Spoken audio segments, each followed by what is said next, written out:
متانت کے ساتھ سکون کے ساتھ آپ حضرات تشریف رکھیں اور استاد محترم کے آواز کو سماعت فرمائیں۔ میں آواز دے رہا ہوں واعظ خوشبیاں استاذ الاساتذہ حضرت اقدس مولانا لیاقت علی صاحب قاسمی دامت برکاتہم، سابق شیخ الحدیث مدرسہ مصباح العلوم کوپا گنج و سابق مبلغ دارالعلوم دیوبند، میں حضرت والا سے انتہائی ادب و احترام کے ساتھ درخواست کر رہا ہوں کہ تشریف لے آئیں اور اپنے ملفوظات عالیہ سے ہم سامعین کو مستفید فرمائیں۔ حضرت مولانا لیاقت علی صاحب دامت برکاتہم مائک پہ۔ بسم اللہ الرحمن الرحیم، الحمد للہ نحمده ونستعینه ونستغفره ونؤمن به ونتوکل علیہ،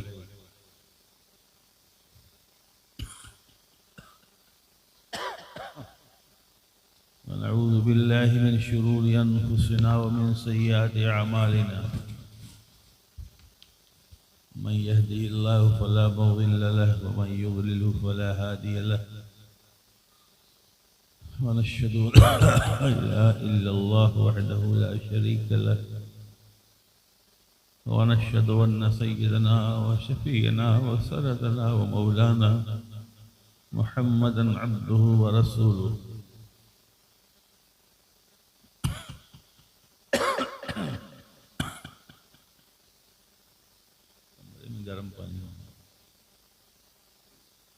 صلی اللہ علیہ وعلى آلہ وصحابہ وبارک وسلم تسلیما کثیرا کثیرا، اما بعد،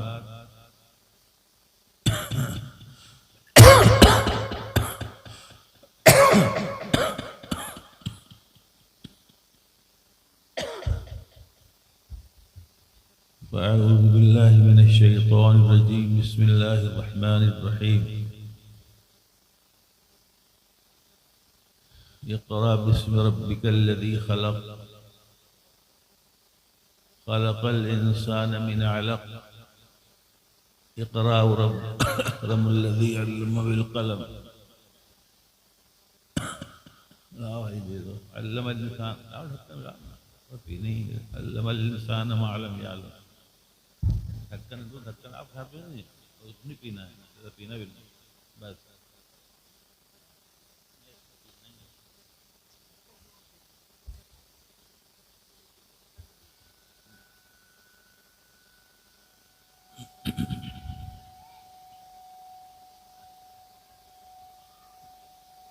حضرت صدر محترم معزز علماء کرام، باہر سے تشریف فرما مہمانان اعظام، قصبہ بحیری اور بلیا کے میرے اپنے بھائی اور خواتین،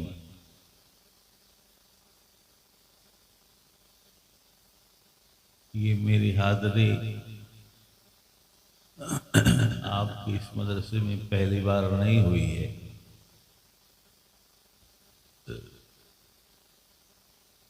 جن لوگوں کی عمریں 50 اور 60 کے بیچ میں ہوں گی، انہیں شاید یاد ہو نہ کہ یاد ہو حضرت مولانا نعمت اللہ صاحب نور مرتضیٰ کے زمانے میں، جبکہ میں اس پوزیشن میں نہیں تھا جو جوانی میں آپ مجھے دیکھ رہے ہیں، کہ بول رہا ہوں تو بول بھی نہیں پا رہا ہوں، چل رہا ہوں تو چل بھی نہیں پا رہا ہوں، کھانے بیٹھتا ہوں تو کھا بھی نہیں پاتا۔ تب داڑھی کے ہر بال کالے تھے، تقریر کرنے کا ایک جوش اور ایک جنون تھا، پتہ نہیں چلتا تھا کہ کب رات ہو رہی ہے، کب صبح ہو رہی ہے، کب سفر ہو رہا ہے، کب چل رہے ہیں اور کب تقریر کر رہے ہیں۔ دارالعلوم دیوبند کے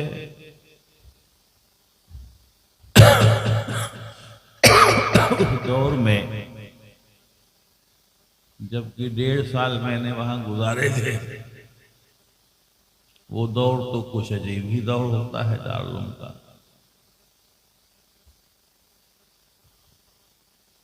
جب وہ مولوی نور حسنات صاحب صلی اللہ علیہ وسلم نے مجھے دعوت دیا تو مدرسے کا پورا نقشہ، جلسے گاہ اور ساری چیزیں سب میرے دل میں آ گئیں۔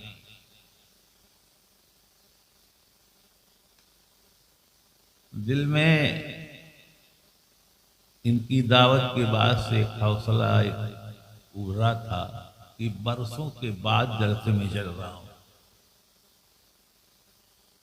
اس لیے کہ میں 13 سال سے گردے کا مریض، کڈنی کا مریض ہوں، اور 19 فروری 2024 سے ہفتے میں 2 ڈائلسس ہوتی ہے۔ کل بھی ڈائلسس ہوئی ہے، اور بد نصیبی یہ ہے کہ نہ معلوم ادھر 2-3 ہفتے میں کیا ہوگا کہ خون کی پیداوار یا ہو نہیں رہی ہے یا ہوتی ہے جو کسی راستے سے نکل جاتی ہے۔ کل جب ٹیسٹ ہوا ہے تو صرف 4 پوائنٹ خون میرے پاس ہے۔ اب 4 اور 2 کے اوپر آپ بتائیے کہ آدمی ہلنے کے لائق میں نہیں رہے گا۔ اللہ تعالیٰ کو کچھ اچھا منظور تھا۔ ایک انجیکشن کے لیے میں نے اپنے بچے کو مئو بھیجا تو میڈیکل والے نے میرے بارے میں پوچھنا شروع کیا تو اس نے مجھ سے بات کیا۔ اس نے کہا کہ آپ اپنی زندگی کو خطرے میں ڈال رہے ہیں، 1 ہفتہ تو بہت ہے، 1 دن آپ کے لیے بہت ہے، آپ کو یہ انجیکشن آج ہی استعمال ہونا چاہیے اور ابھی استعمال ہونا چاہیے۔ رات کے 9:30 بجے ڈاکٹر رہا اور انہوں نے پہلا انجیکشن چڑھایا، اور رات کیسی گزری ڈائلسس کے بعد تو جو پریشانی ہوتی ہیں وہ ڈائلسس والے ہی جانتا ہے۔ صبح نقاہت اور کمزوری کا عالم یہ تھا کہ آج میرے مدرسے میں ختم کا پروگرام تھا، مدرسہ بند ہو رہا تھا، میں بچوں میں کچھ کہنے کے لائق اور پوزیشن میں نہیں تھا۔ اس وقت مجھے بہت مایوسی ہوئی کہ زمانے کے بعد تو یہ موقع ملا رات کو تقریر کرنے کا، اور لگ رہا ہے کہ یہاں بھی پہنچنا مشکل ہوگا۔ پھر جب جو آج دوپہر میں دوسرا انجیکشن چڑھا تو میں نے مولوی ابو حسنات صاحب کو ویڈیو کال کر کے دکھلایا کہ یہ صورتحال میری ہے، اگر میں کسی وجہ سے نہ سکوں تو یہ نہ سمجھا جائے کہ میں نے کوئی حیلہ کیا ہے، بلکہ یہ سمجھا جائے کہ میری اپنی مجبوری ہے۔ یعنی کل کے بعد کہنا یہ چاہتا ہوں کہ میں آنے کی پوزیشن میں نہیں تھا اور مجھ کو آنا بھی نہیں چاہیے تھا، بوجھ ہوں، سیڑھی پہ چڑھوں تو کندھے پہ سہارا دے کر کے، کھانا کھاؤں تو دال روٹی کھاؤں، پانی پیوں تو 1 ڈھکن پانی پیوں، چلوں تو دوسروں کو سہارا لوں، آنا بھی نہیں چاہیے تھا، لیکن آپ کی محبت لے آئی۔ ایک بات آپ یاد رکھیے گا کہ مجھ سے یہ امید آپ مت کیجیے گا کہ میں بہت لمبی چوڑی تقریر کر پاؤں گا۔ یہ البتہ کہتا ہوں کہ جہاں تک میری طاقت میرا ساتھ دے گی انشاءاللہ میں کچھ کہنے کی کوشش کروں گا۔ لیکن سب سے بڑا مسئلہ یہ ہے کہ اب کہنے کے لیے بچا ہی کیا ہے۔ 7:45 سے پروگرام شروع ہے۔ مفتی فاروق صاحب نے اصلاح معاشرہ پر اور نوجوانوں کے حالات پر اور موبائل پر اور دوسری ان خرابیوں پر جو سیدھی انسان کو جہنم میں لے جانے والی ہے بہت بسیط تقریر کیا۔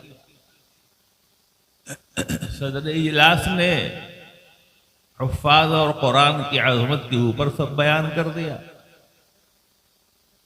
نبی کریم صلی اللہ علیہ وسلم کی محبت کا اظہار منظوم طریقے پہ عادل صاحب نے اور ہم جیسے کئی گزروں کی تعریف قاری صاحب نے کر دیا. بچا کیا ہے میرے کہنے کے لیے؟ لیکن بہرحال کچھ کہنا تو ہے. ایک بات یاد رکھیے گا، دھیان سے سنیے گا اور بات کے نقطے کو سمجھنے کی کوشش کیجیے گا کہ دنیا میں ہزار گناہیں اور برائیاں ہیں. خود جناب محمد الرسول اللہ صلی اللہ علیہ وسلم کی رسالت کے پہلے مکہ مکرمہ کے حالات کتنے گھناؤنے تھے. وہ کوئی ایسی چیز نہیں ہے جس کو عام مسلمان بھی نہ جانتا ہو. چلتے پھرتے لڑکیوں کے ساتھ زناکاری کر لینا، چھوٹی چھوٹی باتوں پر نسل بعد نسل جھگڑے کرنا، قتل و غارت گری کرنا، جھوٹ بولنا، شراب اس طرح سے پینا جس طرح سے کہ لوگ پانی پیتے ہیں. یعنی دنیا کی کوئی ایسی بھی قباحت اور برائیاں نہیں تھیں جو اہل مکہ کے اندر موجود نہیں تھی. لیکن اتنے قبیح گناہوں کے باوجود بھی اس دور کو دور زنا نہیں کہا گیا کہ اس دور میں زنا بہت ہوتا تھا لہذا اس کو دور زنا کہہ دو. ڈکیتی بہت ہوتی تھی، اس کو کہہ دو یہ دور ڈکیتی ہے. شراب نوشی بہت ہوتی تھی، کہہ دو شراب نوشی ہے. معصوم بچیوں کو مائیں جو کلیجے سے لے کے پیار سے پالتی ہیں وہ اپنے ہاتھوں سے ان کو زندہ درگور کر دیا کرتی تھی اور زمین میں گاڑ دیتی تھی. لیکن یہ بھی نہیں کہا گیا کہ وہ دور لڑکیوں کو زندہ درگور کرنے کا دور ہے. اس دور کو نام دیا گیا دور جاہلیت، زمانے جاہلیت. نہ زمانے زنا کہا گیا، نہ شراب کہا گیا، نہ ڈکیتی کہا گیا، نہ زمانے قتل و غارت کہا گیا زمانے جاہلیت. اس کا مطلب یہ سمجھ میں آیا کہ جہالت ہی اصل میں سب سے بڑا گناہ ہے اور سب سے بری چیز جو ساری معصیت اور گناہوں کی جڑ ہے وہ جہالت ہے. اگر انسان کے اندر علم صحیح آ جائے تو وہ زنا کاری بھی نہیں کرے گا، وہ ڈکیتی بھی نہیں کرے گا، وہ چوری بھی نہیں کرے گا، وہ بچیوں کو زندہ دفن بھی نہیں کرے گا، وہ قتل و غارت بھی گری بھی نہیں کرے گا، وہ جھوٹ بھی نہیں بولے گا، وہ عیاشی بھی نہیں کرے، کچھ نہیں کرے گا اگر علم آ جائے. اور اس کا سب سے بڑا ثبوت یہ ہے کہ ہم سب کے آقا اور مولا تاجدار مدینہ جناب محمد الرسول اللہ صلی اللہ علیہ وسلم کو جب خدا بند کریم نے نبوت کے تاج سے سرفراز فرمانا چاہا تو بخاری کے اندر الفاظ ہے کہ حبب الیہ الخلا، تنہائی میں زندگی کا گزارنا آپ کے دل میں محبوب کر دیا گیا. یعنی آپ تنہائی میں رہ کر کے اپنا وقت کاٹنے لگے. چنانچہ مکے کے 3 میل کے فاصلے پر جبل نور پر ایک غار تھی جس غار کو غار حرا کہا جاتا ہے. نبی کریم علیہ الصلوۃ والتسلیم اس غار میں چلے جاتے تھے راشن پتائی لے کر کے. گاہے گاہے حضرت خدیجہ رضی اللہ تعالیٰ عنہا بھی آپ کو کھانا پہنچاتی تھی اور اسی غار میں ایک طرف ہو کر کے آپ اللہ کی عبادت میں لگے رہتے تھے، دوسرا کوئی کام نہیں. ایک دن گزرا، 2 دن گزرا، 3 دن گزرا، مہینہ گزرا، 2 مہینے گزرے. روایات کے اندر آتا ہے کہ 6 مہینہ جو نبی کریم علیہ الصلوۃ والتسلیم غار حرا کے اندر تنہائی میں اللہ کی عبادت فرماتے رہے. اس کے بعد ایک آنے والا آیا. سنیے گا، زمانے جہالت کو دیکھیے اور زمانے جہالت کا تقابل علم کے ساتھ کیجیے. پتہ چل جائے گا کہ ہر برائیوں کی جڑ جہالت ہے اور ہر اچھائیوں کی بنیاد علم ہے. 6 مہینے کے بعد جب پہلی بار سیدنا حضرت جبریل علیہ السلام تشریف لے آئے اور وحی اول پہلی وحی لے کے نبی کریم علیہ السلام پر تشریف لائے، تو اس پہلی وحی کا جو پہلا لفظ ہے، پہلی وحی کا جو پہلا لفظ ہے وہ ہے اقرا. اے میرے نبی پڑھیے. یہ دور جہالت ہے، اس میں ضرورت اس بات کی ہے کہ آپ پڑھیے اور پڑھ کر کے اللہ کے دین کو اس طرح سے لوگوں میں عام کیجیے، لوگوں کو واقف کرائیے، علم دیجیے، سکھلائیے، تاکہ یہ ساری کی ساری خرافات اور برائیاں لوگوں کے اندر سے نکلیں. اقرا، پڑھیے. اللہ نے اپنے نام کو بھی بعد میں ذکر کیا، کہا اقرا بسم ربک، پڑھیے اپنے رب کے نام سے. یہ نہیں کہا کہ اپنے رب کے نام سے پڑھیے، اقرا کو مقدم. معلوم یہ ہوا کہ ساری کی ساری برائیوں کی جڑ جہالت ہے اور سارے اچھائیوں کا سرچشمہ علم ہے. لیکن علوم تو دنیا میں بہت ہیں. جن علوم کے ذریعے اچھائیاں، نیکیاں، خوشگوار ماحول، امن و آشتی، صلح صفائی، پیار و محبت، اللہ کی معرفت، محمد رسول اللہ صلی اللہ علیہ وسلم کی محبت پیدا ہو، وہ علم جو ہے وہ ساری خوبیوں کا سرچشمہ ہے.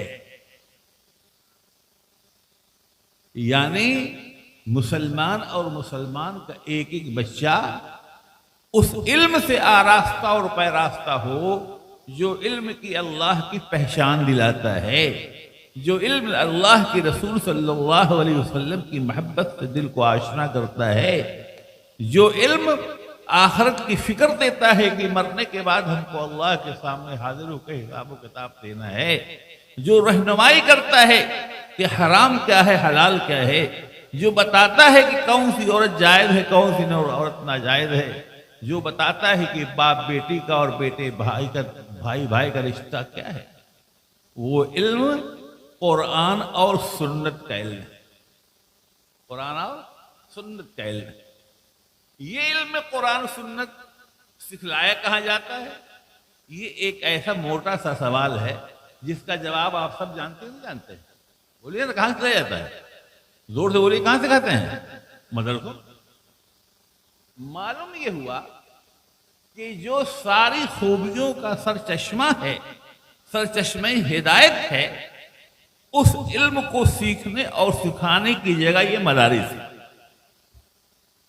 اور سن لیجئے، کچھ بات لمبی تو نہ ہو جائے، ڈر لگ رہا ہو کہیں بیچ میں الٹ نہ جاؤں. آپ جانتے ہیں کہ سن 1947 کے پہلے تک یہ ملک کیا تھا؟ ارے کچھ جانتے ہیں؟ ملک پر غلام تھا. عجیب تماشا ہے. زمین ہماری، مکان ہمارا، ملک ہمارا، تخت و تاج ہمارا، اور ہم غلام تھے.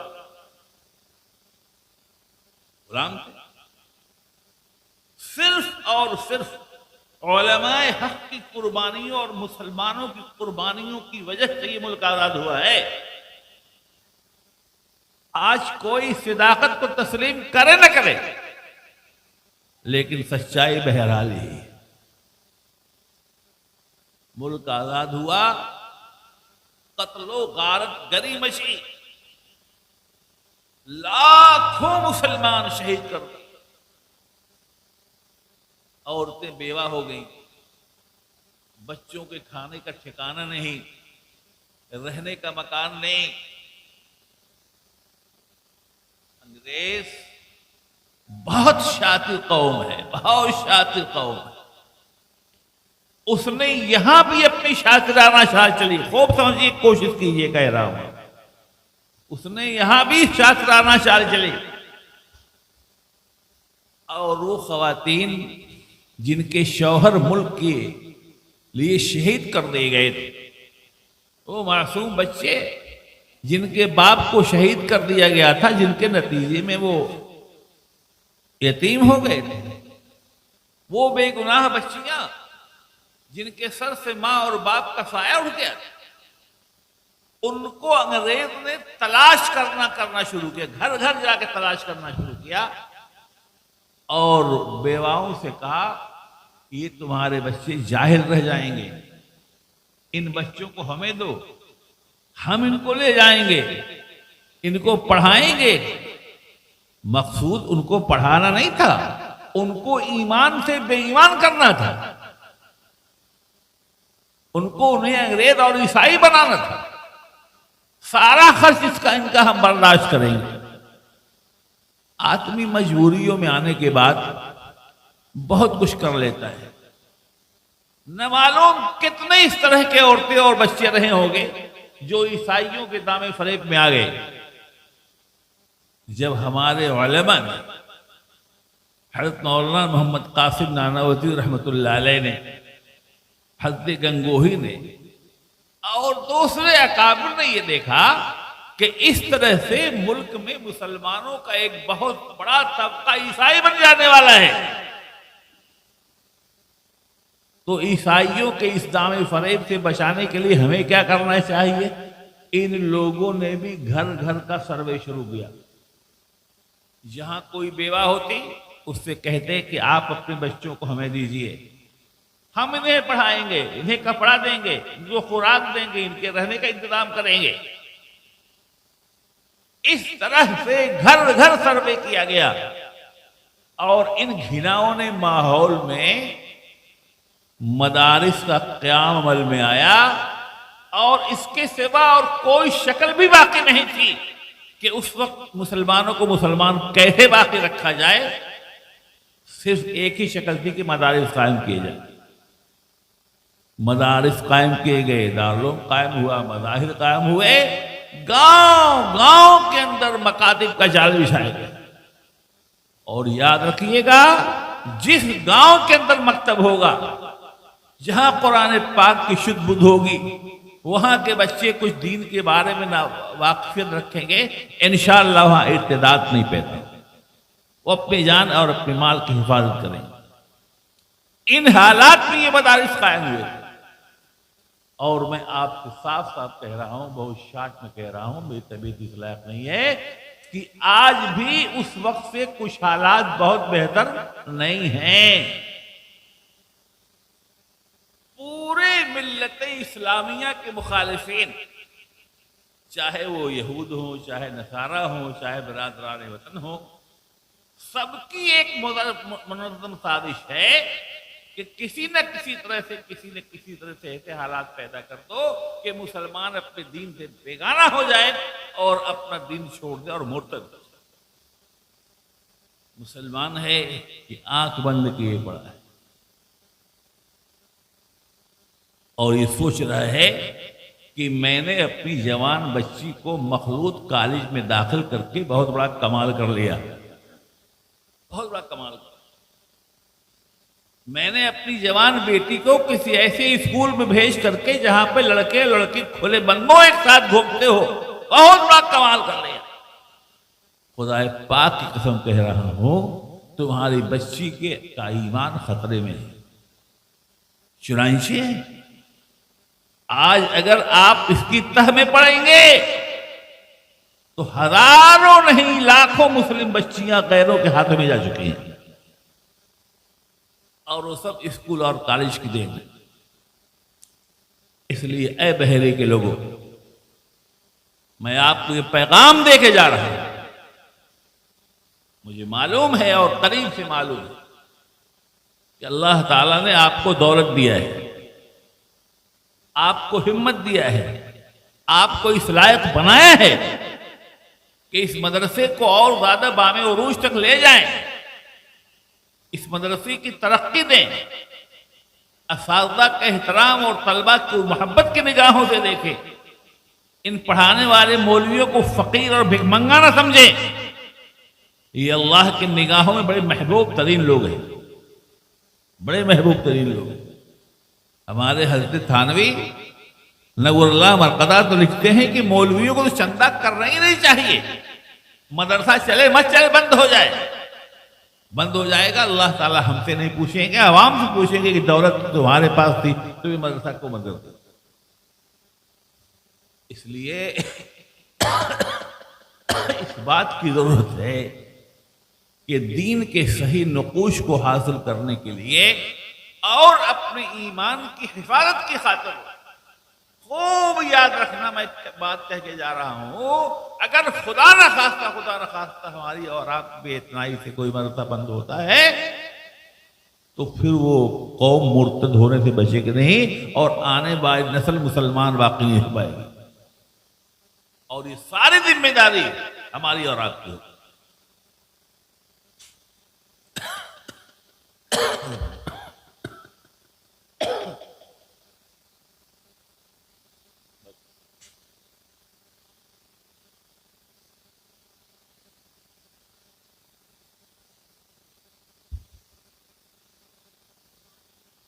اس لیے آپ دو کام کرنا، آپ کو اپنے معصوم اور چھوٹے بچیوں اور بچوں کو اس مدرسے سے ہر حال میں جوڑنا ہے، تاکہ جو دین کی بنیادی ضروریات ہیں، بتاؤں آپ کو، ایک انجینئر صاحب باپ کا انتقال ہوا، بہت رو رہے تھے، لوگوں نے سمجھانا اور بجھانا چاہا تو انہوں نے فرمایا تم اس لیے نہیں رو رہا ہو میرے باپ کا انتقال ہو گیا، اس لیے رو رہے ہو؟ فرمایا کہ میں اس لیے رو رہا ہوں کہ میرے باپ نے مجھے انجینئر تو بنایا لیکن مجھ کو اپنے اوپر جنازے کی نماز پڑھنے کی دعا نہیں سکھلائی، میں اس لیے رو رہا ہوں۔ میرے شیخ اور مربی اور استاد حضرت حکیم الاسلام قاری محمد طیب صاحب رحمۃ اللہ علیہ فرماتے ہیں کہ میرے ایک عزیز تھی گنگو میں، ان کے 3 بچے، تینوں انجینئر، ایم اے، سب ایم اے، اور کوئی کام کا نہیں۔ بڑا لڑکا جو تھا وہ زیادہ کچھ بولنے کا عادی تھا، اسے کہا ابا بہت بیوقوف آدمی ہے، ابا آپ بہت بیوقوف آدمی ہے، اسے علم کی دین ہے۔ میں خدا پاک کی قسم کہتا ہوں، مجھے یقین انشاءاللہ اس بات کہ کوئی بچہ جو اس مدرسے کی 4 دیواری کا پڑھا ہوا ہوگا، یہاں کی تہذیب اور یہاں کے تمدن اس کے اندر ہوگا، وہ اپنے باپ کو شاید ایسے نہ کہے کہ تو بہت بیوقوف آدمی ہے۔ تو انہوں نے کہا کہ ہاں بیٹا بالکل صحیح ہے، میں بیوقوف آدمی ہوں، مجھ کو اعتراف ہے، میں نے تم تینوں کی تعلیم پر 40 لاکھ روپے خرچ کی، یہ بیوقوفی کیا میں؟ اگر وہ 40 لاکھ روپے میرے پاس ہوتے میں زمین جائیداد خرید کر چھاڑ کے ساتھ زندگی گزارتا، خامخواہ میں نے پیسہ خرچ کیا، میں بہت بیوقوف مانتا ہوں۔ تو پہلا کام تو یہ کیجئے کہ اپنے بچوں کو، بچیوں کو ہر حال میں ان مکاتب میں بھیجیے، اور ان کے پڑھنے کا خرچ اسی خوشی کے ساتھ برداشت کیجیے جس طرح سے آپ ان بچوں کا برداشت کرتے ہیں جن کو کانوینٹ اسکولوں بھیجتے ہیں۔ یہاں صبح پہنچنے کے بعد لب پہ آتی ہے دعا بن کے تمنا میری، زندگی شمع کی صورت تو خدایا میری نہیں پڑھائی جاتی، وہاں پہ ہاتھ جڑا کر کے بندے ماتم پڑھائے، تو کہیں عیسائیت کے گیت گا رہی ہے، شرکیہ اور کفریہ الفاظ سے ان کی زبان کو آشنا کیا جاتا ہے، یہاں بھیجیے۔ لب پہ آتی ہے دعا بن کے تمنا میری پڑھیں گے، پھر کہیں گے اول کلمہ طیب لا الہ الا اللہ، ابھی آپ نے سنا نا بچوں کا پروگرام، کوئی درود شریف سنا رہا ہے، کوئی تحیات سنا رہا ہے، تو کوئی آپ کو نماز پڑھنے کا طریقہ بتا رہا ہے۔ میں تو کہا کرتا ہوں کہ جنازے کی صفوں میں اگر 500 لوگ ہیں اور 500 میں جتنے لوگ مدارس سے لگے ہوئے ہوں گے وہی جنازے کی دعا پڑھ پاتے ہوں گے، ورنہ سب ہاتھ باندھے کھڑے رہتے ہیں۔ باپ کا جنازہ ہو رہا ہاتھ باندھے کھڑا ہے، ماں کا جنازہ ہو رہا ہاتھ باندھے کھڑا ہے۔ کتنے افسوس کی بات، کیا کیا آپ نے اپنی اولاد کے ساتھ؟ یہی آپ نے ان کے ساتھ کرم کیا کہ مرنے کے بعد آپ کو دعائیں پڑھ کر کے وہ بخش بھی نہ سکیں۔ تو پہلا کام تو یہ کیجئے کہ ان کو اس سے وابستہ کرا کے ضرورت کی جتنی دین کی تعلیم ہے اس کے بعد پڑھائی۔ ہم نہیں کہتے کہ سب مولوی ہو جائیں گے، سب قاری ہو جاتا ہوں، اس کے بعد پھر آپ کو جو کہا۔ اور دوسری بات یہ آپ سے کرنی ہے کہ اگر اللہ نے آپ کو دولت دیا ہے تو آپ اپنی بچیوں کی تعلیم کا خود سے انتظام کریں، خود سے انتظام کریں، ورنہ آنے والے نہار بڑے خطرناک ہیں، بہت خطرناک۔ میں بحری کے لوگوں کو جانتا ہوں، میں نے کہا کہ میں پہلی بار نہیں آیا ہوں، آپ مجھے نہ پہچان سکیں لیکن میں اسے پہچانتا ہوں، یہاں کی معیشت سے بھی واقف ہوں۔ میں جانتا ہوں کہ اللہ نے یہاں کے لوگوں کو خوشحالی رکھی ہے۔ ایک مدرسے کا خرچ برداشت کرنا اور چلانا کوئی مشکل کام نہیں ہے۔ آپ فیصلہ کر کے اٹھیے آج کہ مدرسے کی جو بھی ضروریات ہوں گی اپنی ضروریات پر مقدم رکھیں گے، اور پھر دیکھیے آپ کے یہاں گلی گلی کوچوں میں اللہ کی رحمت برسے گی اور گلیاں نورانی ہو جائیں گی۔ اور اخیر میں چلتے چلاتے میں آپ کی محبتوں کا اعتراف کرتا ہوں کہ آپ نے مجھے موقع دیا اور بلایا، لیکن اپنی مجبوری کی معذرت بھی چاہتا ہوں کہ اب اس سے زیادہ میرے پاس کہنے کے لیے تو بہت کچھ ہے کہ کہہ نہیں پاتا۔ میں آپ حضرات سے درخواست کر رہا ہوں آپ لوگ دعا فرما دیں کہ اللہ تعالیٰ، دیکھیے مرض کوئی بھی ہو ڈاکٹر کے کہنے ملا علاج ہے، لیکن وہ خالق و مالک تو سب کچھ کرنا ہے، مردوں کو زندہ کیا کہ نہیں کیا؟ بن ماں باپ کے اولاد پیدا کر دی، بغیر باپ کے اولاد جنم دیا، بغیر ماں کے اولاد دیا، ساری طاقت و قدرت ان کے پاس۔ کسی ایک مرض کو ختم کر دینا اور انسان کو توانا کر دینا یہ ان کے لیے کوئی مشکل نہیں۔ دواؤں میں اثر نہیں ہوتا، اثر تو ہوتا ہے اللہ کے اثر ڈالنے سے، ورنہ ایک ہی دوا ہوتی ہے، ایک آدمی کو فائدہ کرتی ہے، ایک کو فائدہ کیوں نہیں کر رہی ہے؟ اس لیے کہ اللہ کی مشیت یہ تھی کہ ایک کو فائدہ ہو ایک کو فائدہ نہ ہو۔ تو میں قطعاً مایوس نہیں ہوں، 4 گرام نہیں 3 گرام بھی ہو جائے تو میں مایوس نہیں ہوں، لیکن آپ حضرات سے بھی کہوں گا کہ حکم ہے کہ اللہ تعالیٰ سے مانگتے رہو۔ میں آپ کے لیے اللہ سے دعائیں کروں گا کہ خداوند کریم آپ کو ہر طرح کی سرفرازی سے سرفراز فرمائے، آپ کے مدرسے کی ترقیات ہوں، آپ کی دولت بڑھے، دین سے آپ وابستہ ہوں، آپ کے بچے اور بچیاں عالم اور حافظ قرآن بنے۔ اور آپ سے درخواست کر رہا ہوں کہ آپ میری دعا فرما دیں کہ اللہ تبارک و تعالی جب تک دنیا میں ہوں عافیت اور صحت کے ساتھ رہوں، مرنا تو ایک دن ہے ہی ہے، جب وہ وقت موعود آئے تو انسان کلمہ کے ساتھ جائے، اللہ کی محبت کے ساتھ جائے۔ وآخر دعوانا الحمدللہ رب العالمین۔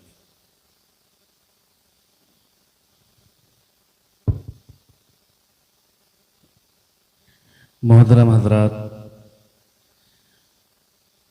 ابھی بچوں کا دستار باندھا جائے گا حضرت والا کے ہاتھوں۔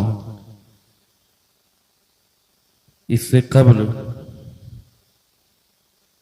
ہم چاہیں گے کہ حضرت مولانا سرفراز صاحب سرپرست جلسہ اور صدر کمیٹی شاہد بھائی حضرت والا کو سالپوسی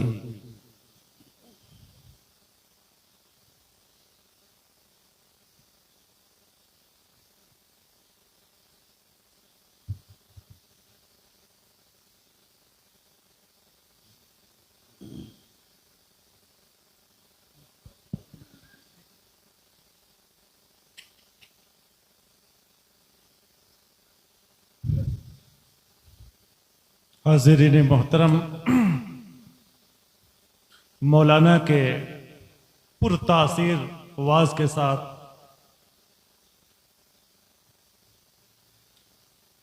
آج کا یہ اجلاس اختتام کو پہنچا۔ ابھی دعا ہوگی، اس کے بعد طلبہ حفظ کی دستار بندی ہوگی۔ جی جن بچوں نے حفظ قرآن کریم کی سعادت حاصل کی ہے وہ بچے آ جائیں، ان کی دستار بندی ہوگی۔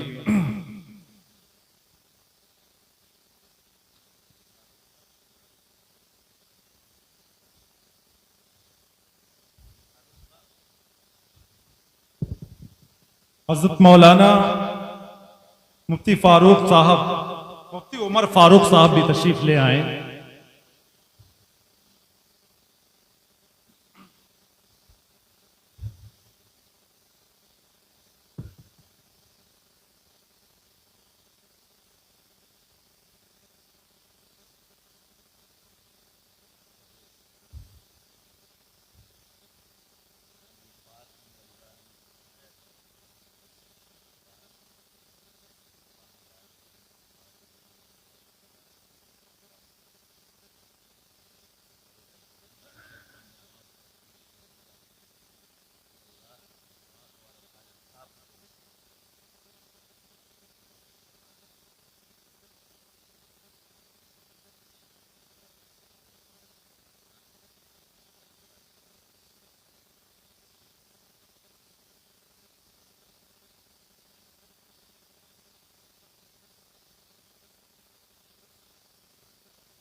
اب سال بوسی کے لیے صدر سرپرست جلسہ اور ساحر بھائی ناظم جلسہ کو سال بوسی۔